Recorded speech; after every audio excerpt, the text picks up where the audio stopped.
Halo Infinite Season 1 is in the bag for Vlad Administrator. That's right, I've hit level 100 on the Battle Pass, and I wanted to share my experience with you. I'm going to break this down into a couple of sections. First, there's going to be gameplay, and then the second section is going to be about rewards and customizations for your Spartans, because I believe those two go hand in hand together. So we're going to jump right in, and let's talk about some gameplay.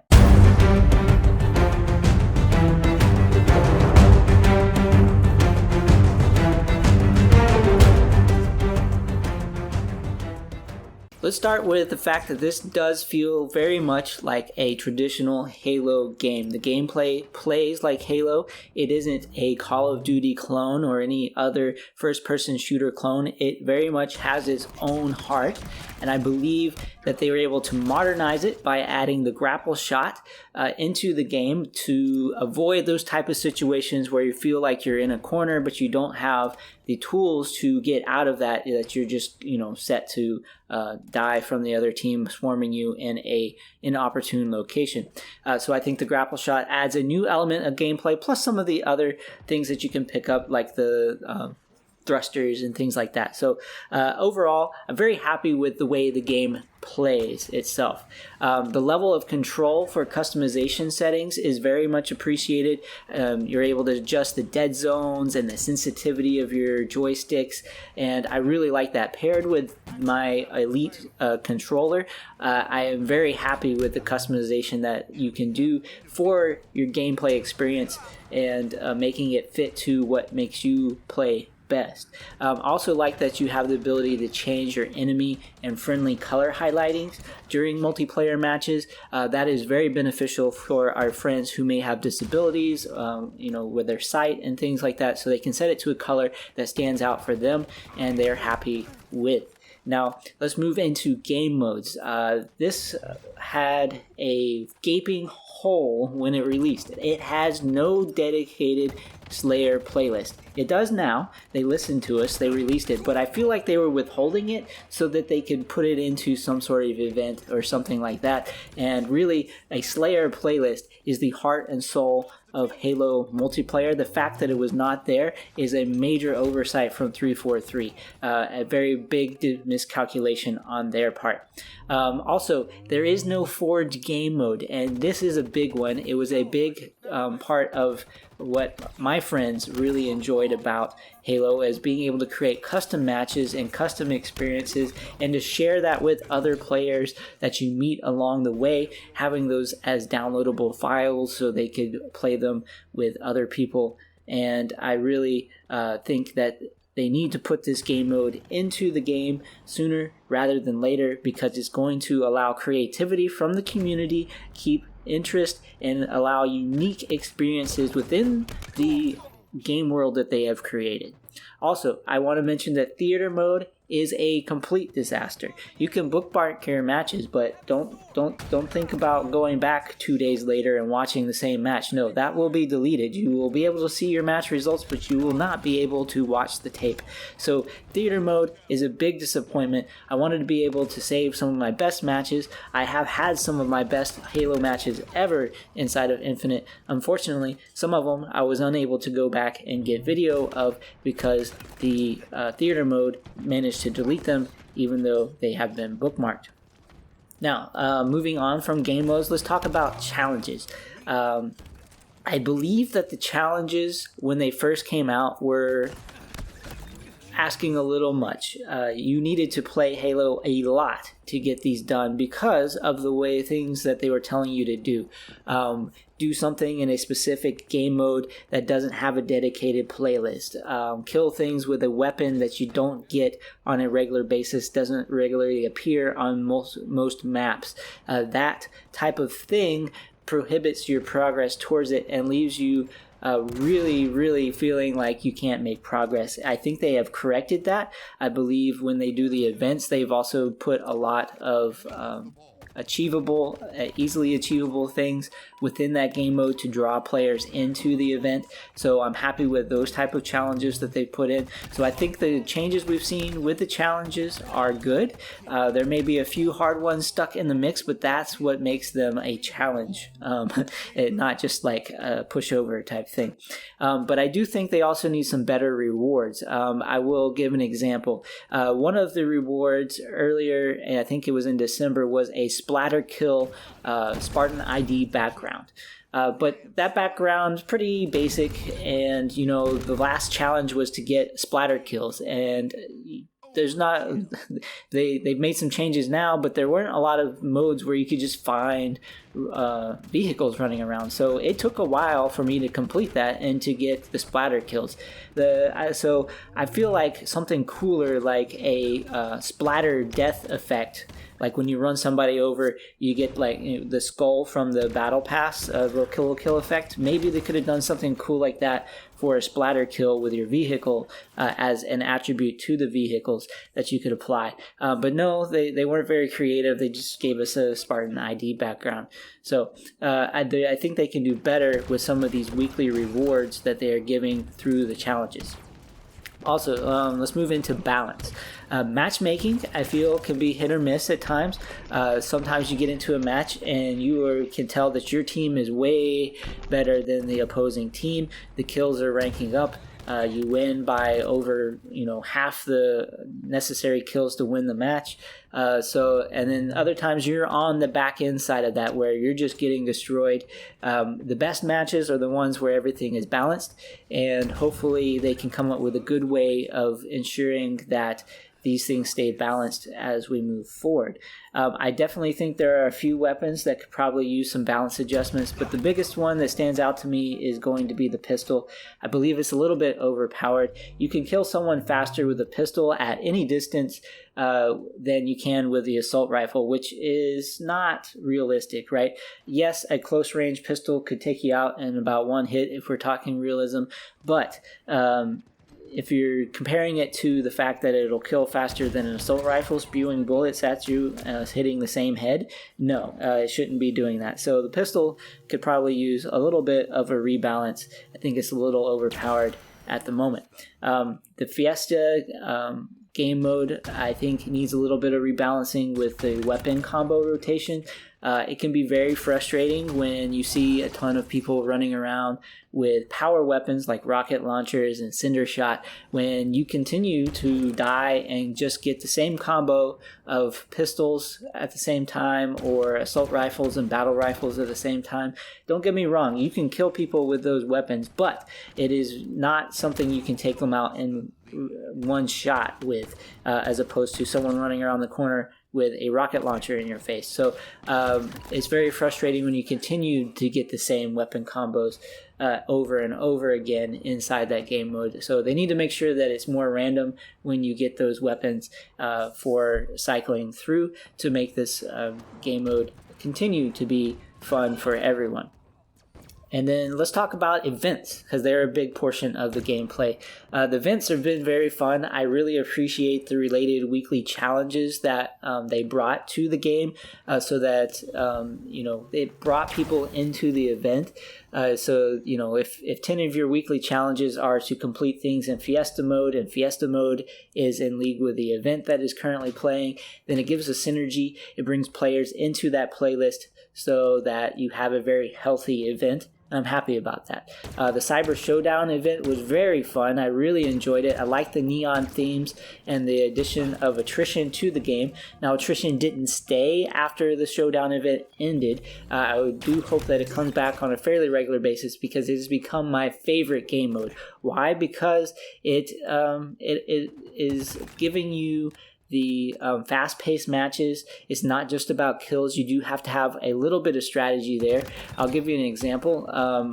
For one match, we were about to be eliminated. My entire team went down. I was able to get an overkill to clear out the other team, but instead of going and hunting down them because they still had lives left, I went and revived all of my down team players, all of them, and that was the reason we won, because at the end of the game, that match and that round, only one of my teammates was standing. The rest of the opposing team was out. And if I had not gone through and continued to revive the other players on my team, we would have been out so much quicker. So there is a bit of strategy involved with the game mode, and I really like it as opposed to just regular old Slayer. The last thing I want to put out there about the gameplay is that the Fiesta mode and the challenges, I think, have been great and instrumental in making me a better, well-rounded player and keeping my interest in the game. There's only so much you can do if you're constantly just running around with assault rifle, headstrong, shooting at somebody. But the challenges and the Fiesta mode put different weapons in my hand, gave me different objectives to complete, and they allowed me to feel like I was progressing, even if we weren't necessarily winning during the thing. But it also made me a better player because I was able to get better accuracy. I was able to pick up power weapons in non-Fiesta matches and know what to do with them, what worked with them, and I think it's made me a better, well-rounded player overall. And I think that was a great thing to come out of those challenges, other than just getting a reward at the end of the week.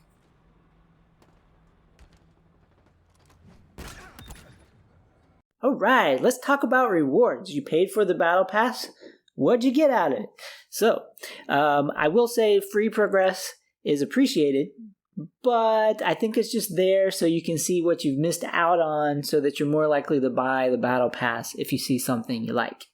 Because what you're getting out of the free tier is a color core combos for your Mark 7 armor core. Those are great, but the majority of everything you're getting are challenge swaps and XP boosts, and those really only help you progress to either the weekly challenge or on your battle pass trying to get to level 100. So they don't have much value for the average player who isn't trying for either of those two objectives. So the free tier progress is appreciated, but there's not much value there. As far as rewards go, there are various options for customization. They have the theme Heroes of Reach this time around. So we're not seeing new items through the Battle Pass with these customizations. We are seeing rehashed items from prior Halo games, things that we've seen before. So unless you're new to Halo, these things are not unique to you. You've seen them before. And I think with a next generation game, one that's meant to be a forerunner for the platform of Xbox on both PC and console, they missed the boat on that one, right? There's a lack of creativity. What we would expect would to maybe have this type of season later on in the game, so that you have a bit of nostalgia injected in, instead of it feeling like it is just a lack of creativity on the part by 343 and putting all of these items from other games behind a paywall. All right. Now, I am happy that there are a lot of unique helmets that you can unlock through the Battle Pass that allows you to express yourself as a unique player in the game. I will say that the attachments for the helmets are not very creative. Between the different helmets, there are very few unique ones. Most of them are just the same attachments, just put onto different helmets that you have to unlock separately for some stupid reason. But also, I think that they threw in some good things into the Battle Pass, such as the kill animations and the armor effects. Those flame shoulder pads, the flaming head, and the skull kill animation are all really cool things that I think allow you to customize your Spartan. I do think there should probably have been a little more variety of them, because right now, unless you paid for some of the other effects through the store, everybody's running around with the same flame effects. So the only way you're really going to see some stratification, some uniqueness amongst players and their customization is either by having a ton of seasons to where the people who played earlier are going to have things that the newer players don't, or you're going to have to add more variety into the Battle Pass so that there are more customization items unlocked through it. I'm also very frustrated with the lack of color cores for the Mark V Spartan core, because if you look at what we were able to unlock through the Battle Pass, when you first unlock the core, you get the cadet colors. So that's your basic color palette purple, yellow, red, blue, green, those type of things. However, if you look at the ones that you can earn, they are either a shade of gray, a shade of green, or a shade of blue. There's nothing unique about that. They're just a very slight variation from the other, and it is not a way of expressing yourself as a player. That's really the only uniqueness that the other players see of you in the game. It's a first-person shooter. You don't see yourself. So expressing yourself is going to come from the way you make your Spartan look to the other people you're opposing and to the people on your team. And when all you give me is gray, guess what? We all look the same. And that doesn't encourage me to want to buy the battle pass. All right. I also looked, and for the Mark 7 core, you can unlock 30 colors without paying for them, either through the campaign or through the free tiers of the battle pass. I then go back and I look at my Mark 5 core. I've unlocked 18 colors, and one of those colors was like a paid one that I got for the Cyber Showdown event. So I'm very unhappy with the fact that I took the time, I went through 100 levels, and then I go to my colors, and all I see are either the basic colors of the rainbow or some very bland gray and greens that were unlocked through the battle pass. I really wish there were some better ways to express myself with this core, because there are a lot of other options like the helmets, the visors, and things that are on par with what I would expect for a set of paid content. I will say that I think they also saved some of their best color core combinations for promos. Like they made them, they're like, oh, these look good, and then they gave them for promos, either with Twitch or with like the Razer headset promotion. Like there's a really nice, really dark, almost black, gray, and neon green color combo. You can only get that if you bought a Razer headset. And then there's a really nice like green color that is different from the free ones that you get. And it has a little bit different color highlights on the armor, but the only way you could have gotten that one is if you unlocked it through a Twitch promotion. So I think they took some of their better options, and then they're like, oh, well, these are too cool. We're going to put it behind a different paywall. So it wasn't good enough that you were going to pay for the battle pass. You had to go out and pay for something as far as marketing goes to get it. So that's disappointing. So I also want to say that the logos, backgrounds from prior games should not be items that you have to either unlock or pay for. I could see the unlock to some extent, but it shouldn't be behind a paid unlock because it shows a lack of creativity on the part of 343. Right? This is a brand new game. We expect some brand new content, but there's nothing really new when it comes to your Spartan ID and the emblems that you have to put behind it. They didn't really think too much about this. They just like, oh, we'll rehash. We'll take the best of the stuff from prior games and we'll put that behind a paywall. We'll take the stuff that's, kind of generic, and we'll just make that available to everybody for free. That maybe you could have put some of that stuff behind a reward system or paywall later on in the game for nostalgia's sake, but this is your first foray into showing me what you've got, and you're just rehashing the same content. So on the reward side and the customization side, I'm going to say that I'm very disappointed in the fact that they have a very big lack of creativity, and most of what we see is just stuff from prior Halo games. It shows absolutely zero creativity from 343 team. So here's some thoughts on improvement that I think 343 could take to heart. Number one, if you're going to release a core color, then it needs to apply to all of the active cores for the current season, whether that be the free Mark 7 tier, the paid Mark 5 tier, or a special seasonal event like the 10 Rycor. So I think they need to apply to every single one so that you feel like you're getting value, and that customization isn't limited to just one set of armor. That would add value to the purchase. I think also you need to get more unique. You're going to run out of things to customize very quickly if only you apply it to the color of the armor, the color of your weapon, the visor, that type of thing. What I think you need to do is get Forge out to the public as quickly as possible so that we can create our own custom experiences with gameplay and game modes. But that gives you the opportunity to sell things like texture packs, assets for putting into the game mode, weather patterns, things of that nature that we would have more value out of because we're going to be able to build our own custom things with. I play Fallout 76 quite a bit, and my favorite things that they release are the things that allow me to build new things inside of my camp so that I can make it unique, but also create a custom experience for those that are visiting it and really show off some of the things that I can do with my creativity. And that's what we're missing right now, is the ability to express ourselves and show our own individualness and creativity within the game. The gameplay itself is good. You need to focus on the ability for us to differentiate ourselves from the next player other than looking at a match result set. So there you have it. Those are my thoughts on Season 1 for Halo Infinite. I hope that they shed some light on some of the things that you may have experienced. And if you have a unique take or a unique perspective on something, please feel free to let me know in the comments.